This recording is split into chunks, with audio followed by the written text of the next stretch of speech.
Blog Talk Radio.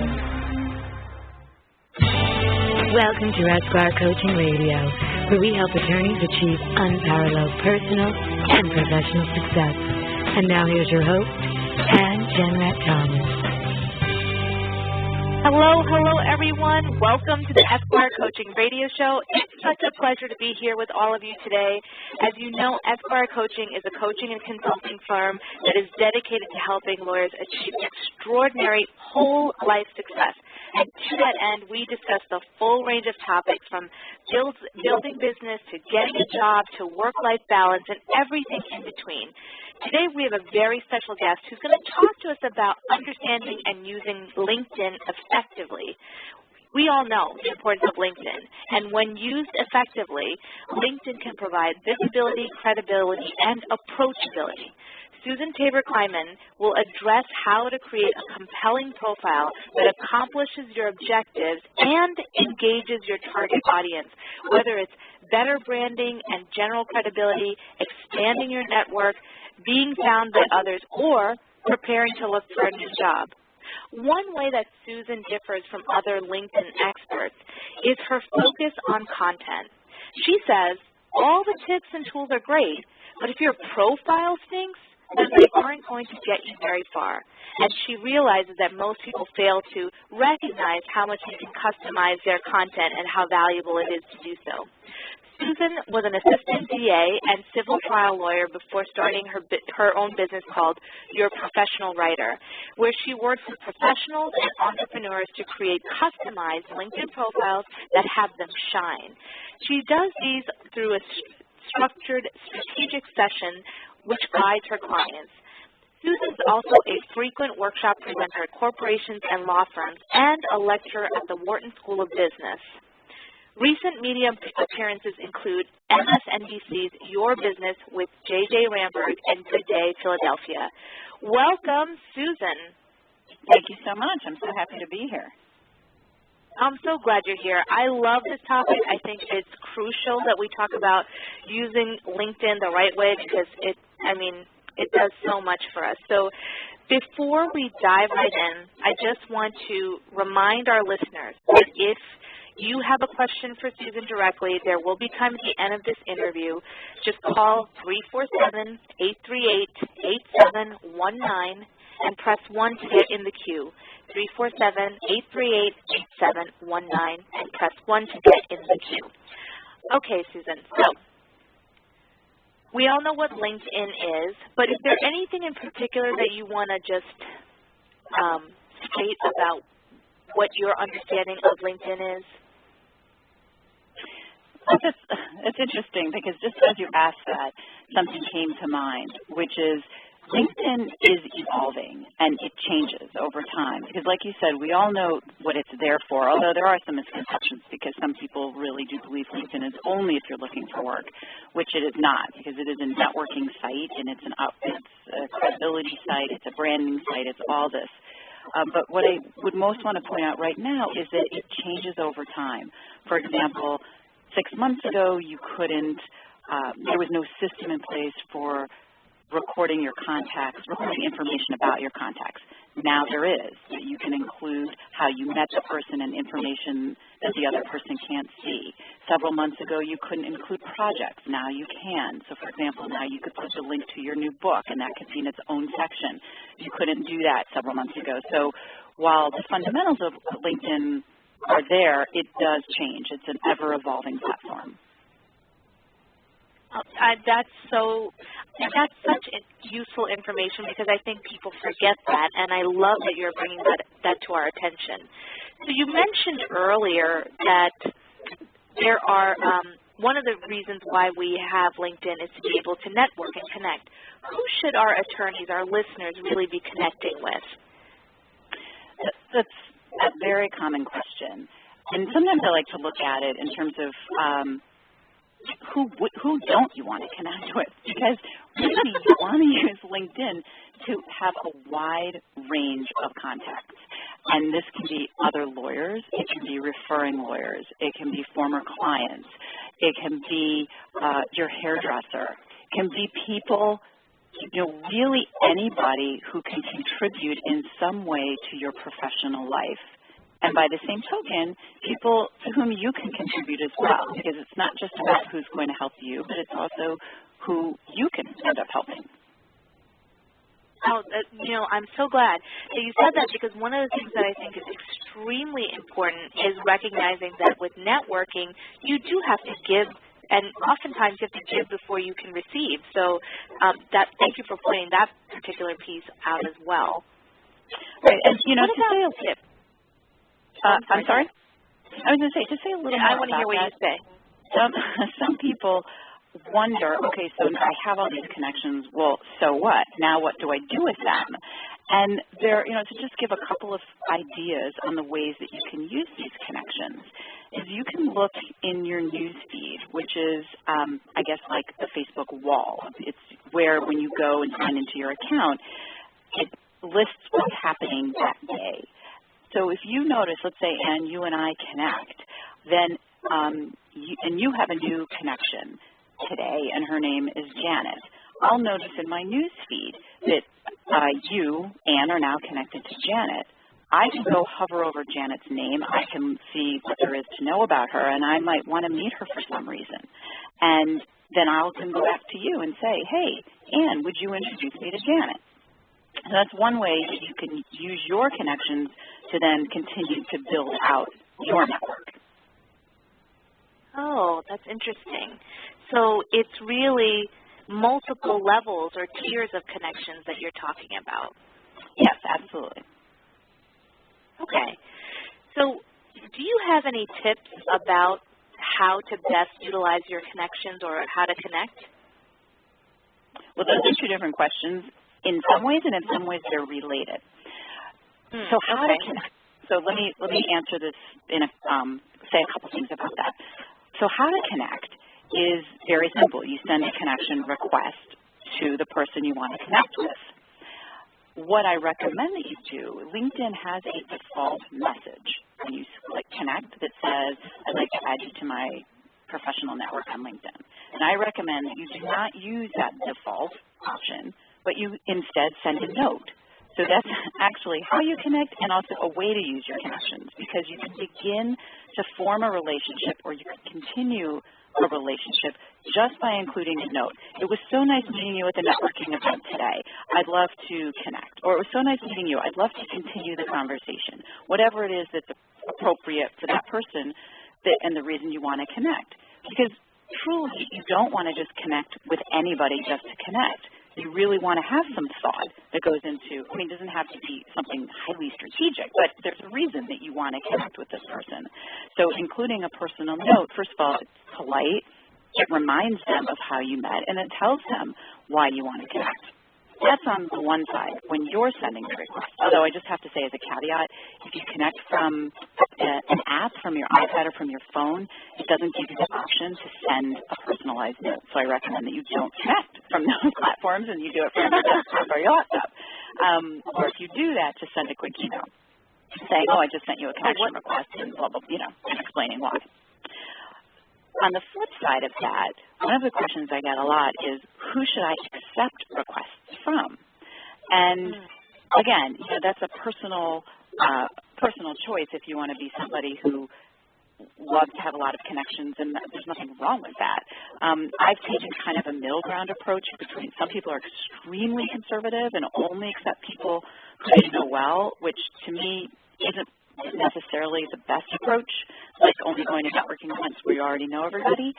And then, so I take a middle ground where if I get a connection request from somebody and I don't know immediately who the person is, I go to the person's profile and I look. And then I see, oftentimes these requests will have second-degree connections, which means that we are connected through somebody else. So this Janet example that I gave earlier, if you and I are connected and you and Janet are connected, then Janet and I are second-degree connections because you're our common link there. So I would look at that person's profile, and if there seems reason to connect, I will connect, but I will respond as well. I will reply to the email on LinkedIn that tells me that I've gotten this connection request, and I'll ask the person very nicely, why do you want to connect? And I might see, you know, we have mutual connections, or I don't see any particular reason. Is there, you know, some reason you wanted to connect? And I always sign up warmly so that, you know, things can be misconstrued in email, so it's clear I'm not trying to be abrasive. And the value to that is a couple things. Number one, if they don't respond to me within a reasonable amount of time, I just delete it and I don't connect with them. And if they do respond to me, then I've started to form a relationship with somebody.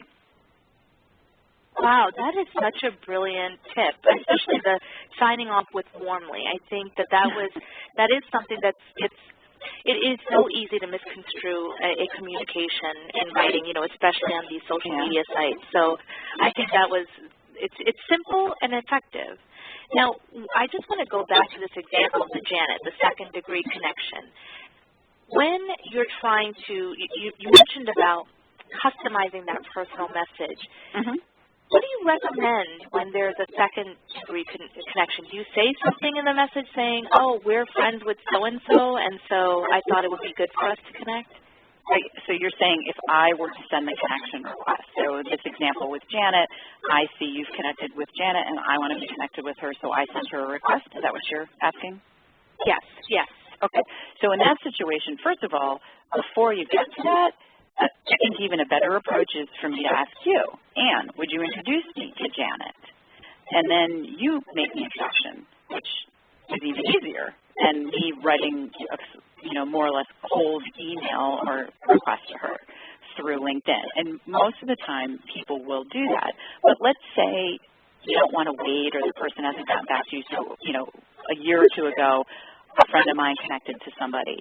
His name was Michael, and I really wanted to be connected to him because there was something I wanted to explore. And I asked my friend, will you connect us, introduce us? And she said, sure, she would, but she never did.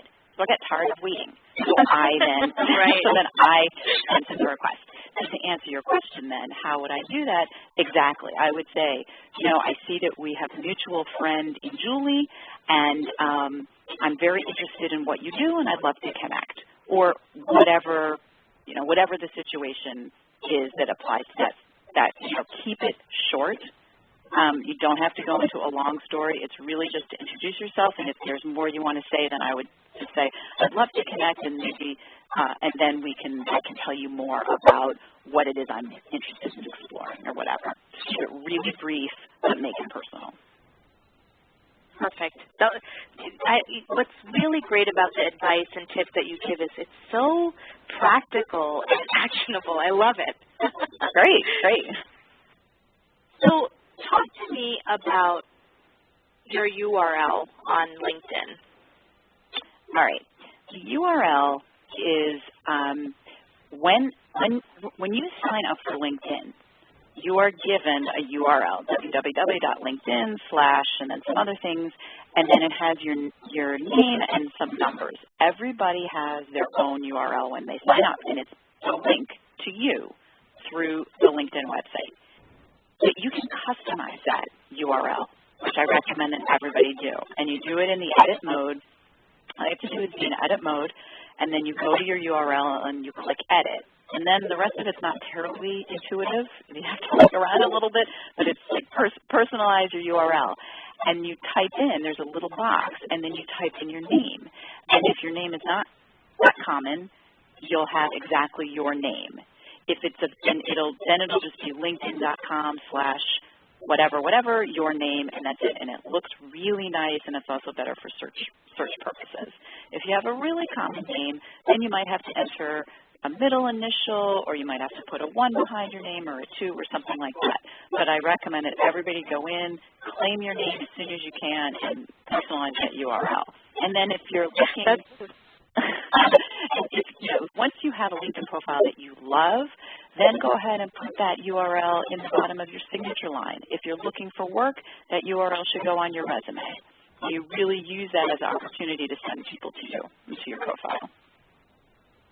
And it is so much better than the string of numbers that LinkedIn automatically generates for people. Yes, it is. So what else can you customize on your LinkedIn profile? Well, one of my favorite things to customize is your headline.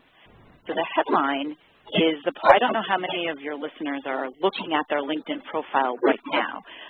I'll assume that they're not, just so that make it clear in case they're not. When you go to your LinkedIn profile, there's your name at the top. And then under your name is a description. That's your headline. By default, what goes under there is whatever your current job description is. So if you are associate at Johnson Law Firm, that's what it's going to say, associate at Johnson Law Firm, whatever your current job description is. But you can customize and change this, and you have 120 characters to do that. So after the call or during the call, if people want to look at my profile, my headline is customized, and it's just under 120 characters, I think. So that gives, just to give an idea of how much you can say. And it's a lot. And so I reckon, well, it's not a ton, but it's more than, you know, the typical job title. So using you as an example, Anne, which you gave me permission to do, your headline is CEO and founder, Esquire Coaching, Inc. Okay, fine. That's your current job description. But you can go in and edit that. So you could say more in there about what you do. Some people would say you don't even need to say CEO and founder, because do people even care about that?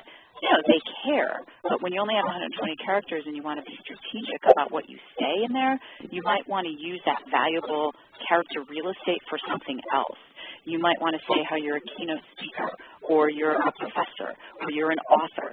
You might want to change, given that you've just launched this new book. You might want your headline to be completely about the book. Author of #1 Amazon bestseller, and give the name of the book. And you might want to keep that for a couple weeks and then go back and change it. So the point is, you can be very strategic about what goes in your headline. And there are a few things to keep in mind. Should I stop for a second, or should I keep going? I don't want to say too much. I just want to. No, I love this. And one thing that I was just going to say is I want to give our listeners a sample of the right way to do it. So I'm just going to read them your headline. Okay. It says, persuasive writer and speaker helps executives and professionals shine, LinkedIn profile strategist, workshops, and trainings. So it really is very descriptive. So continue. Okay, sure, and I change that from time to time as well. The reason that it's important what's there and why you want to be strategic about it, there are a few reasons. One is just because when people go to your profile, you want to look good, right? You want it to be compelling and interesting when they read about you. Another reason is that there is some search engine value to what's in your headline. So if you're a practicing lawyer, you want lawyer somewhere in your headline, or attorney, or whichever is your word of choice. A third reason is what I was describing to you at the beginning of this interview, when I talked about when you look in somebody's news feed. So when we connect, let's say now you and I were to connect, and a friend of yours or a connection were to see I was a new connection of yours. And the first thing they saw was persuasive writer. They would see that even without going to my profile. They can hover over my name, and the beginning of my headline will show up. Well, that might be enough for somebody to then want to learn more about me. And I have found clients that way simply because somebody had a headline that caught my attention and they followed up. I've been hired that way because my headline caught somebody else's attention, and then that person followed up. So just showing up in somebody's news feed, the beginning of your headline, about a third to a half of it shows up. That can spark somebody's interest in you and have them want to follow up and meet you. See, look at that. Real estate that I would have never even guessed was so important. And yet it's actually generating leads for you. And, yeah, absolutely. And vice versa. That's amazing. So, okay, now one of the hot topics among lawyers with LinkedIn is endorsements and recommendations. Can you just describe the difference between endorsements and recommendations? Yes, I'll describe the difference. Endorsements relate to the skills on your profile. LinkedIn allows you to enter up to 50 skills, and they do have a bazillion that are by default, but you can even put skills that are not by default. And if you just want to say creative listener as an example, that's probably not there by default, but you could enter that.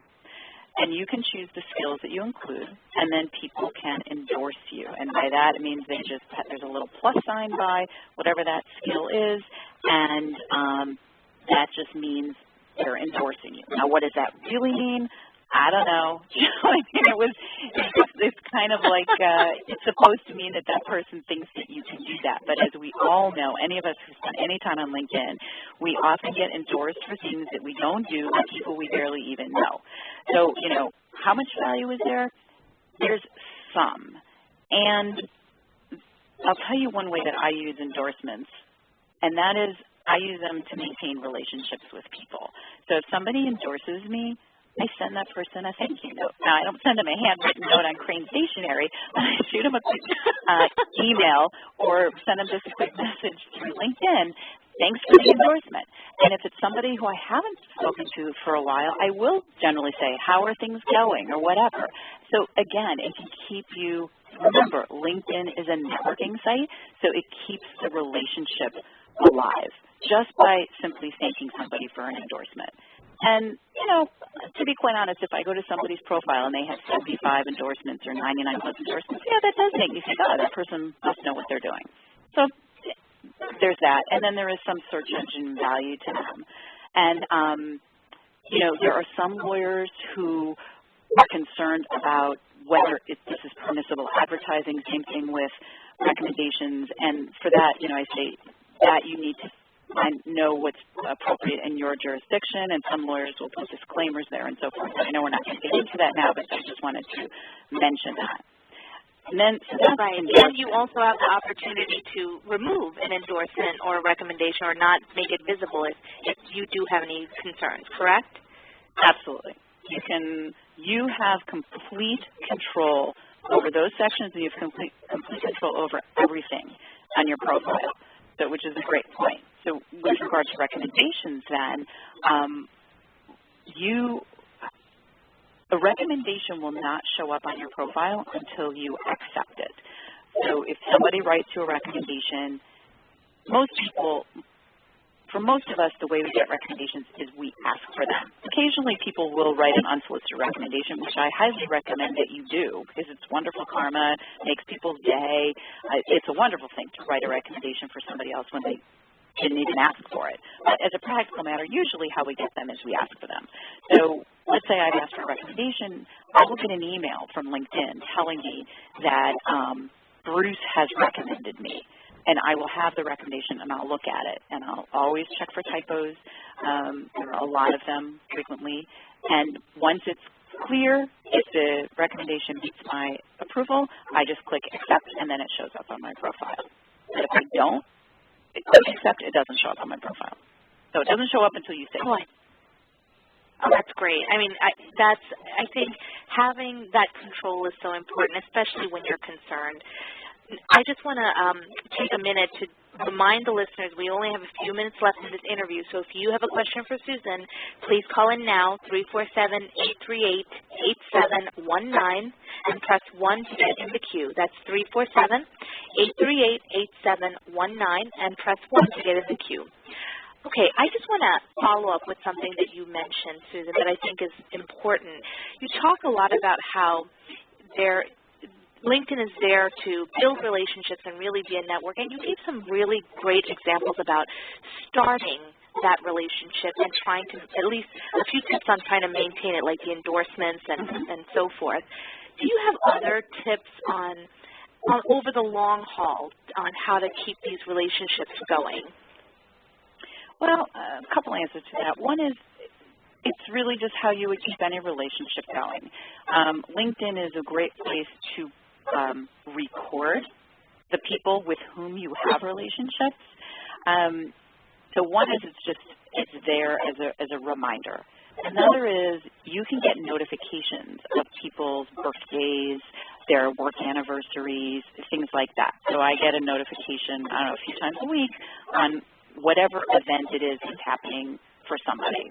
And they have to set their there are settings that way. Not everybody will allow that, but most of us do. And so I will send the person a quick note. Now, I don't post it on their profile. I'd rather send it privately to them, but I'll say, happy birthday, or congratulations, I see it's your 3rd anniversary. Or if somebody has a new job, again, I don't post it on their profile, but I'll send them a note, congratulations on the new job. Or if I've read an article about that person, this person was in the news for some reason, I'll send them a quick note. Just the same way that you would do it in any situation, that's how you do it on LinkedIn. That's one answer to your question. The second answer to your question is, sorry? That's so helpful. It's very simple. But go ahead with your second answer. You know what, I think that's good enough for now.